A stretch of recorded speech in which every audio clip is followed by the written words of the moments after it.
Hey, this is Chris, and I'm here today to talk about God of War Chains of Olympus, Ready at Dawn's prequel to the console games.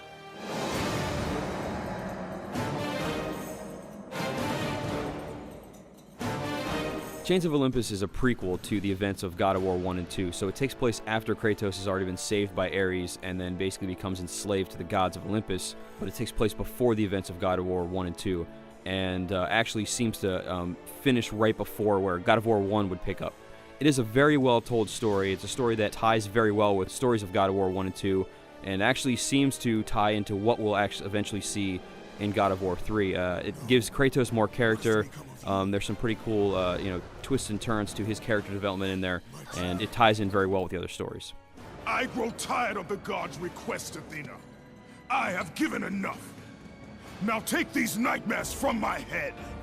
Now, the most important part of any God of War game is, of course, the control scheme, and although the PSP has less buttons than the PS2, Ready at Dawn Studios has somehow actually managed to make the controls work better, I think, than they did on the PS2. You're missing buttons, so they basically combined things, which makes some of the access to some of your moves faster. So instead of having to use the right analog stick to roll, you just press L and R at the same time to roll. Magic is now assigned to face buttons as opposed to having to change between them on the D-pad.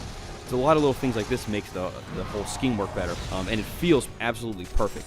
The studio's done an amazing job at porting pretty much everything over from the console. That whole element of the game is just absolutely perfect. Ready at Dawn's first release of Daxter had amazing animation, and for the time we thought that it was the best looking game on the PSP, and they did some amazing feats. But that was absolutely nothing compared to what you're going to see in God of War Chains of Olympus. The game really does compare with either of the PlayStation 2 releases, which is absolutely amazing. Texture detail is phenomenal, the game runs great, and the art direction is par for par with anything you're going to see on the console. It's an absolutely stunning achievement on the PSP, and if you want to show anybody what the system can do, you need to put this game in. Is there anything we can do to repay you? The sound also is up to the par of the consoles.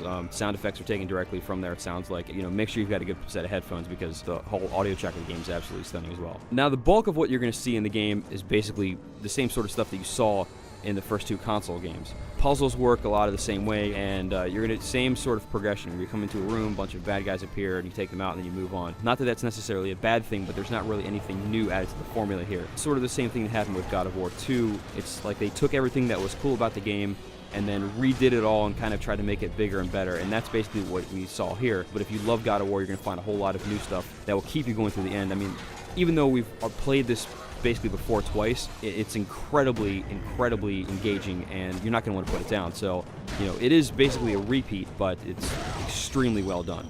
Now, one of the only disappointing things that we found in the game is that there really are only 3 boss fights in the game, and only one of them is on the scale of the huge fights that you'd see in some of the past games.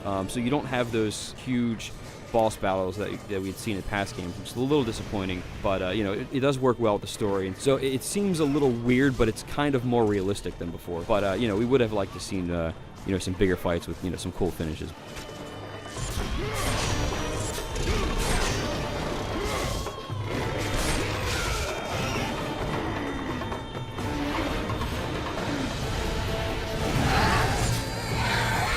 If you're a fan of the series, we probably didn't need to tell you to go buy it in the first place, but you definitely should, and it's a great reason to own the PSP.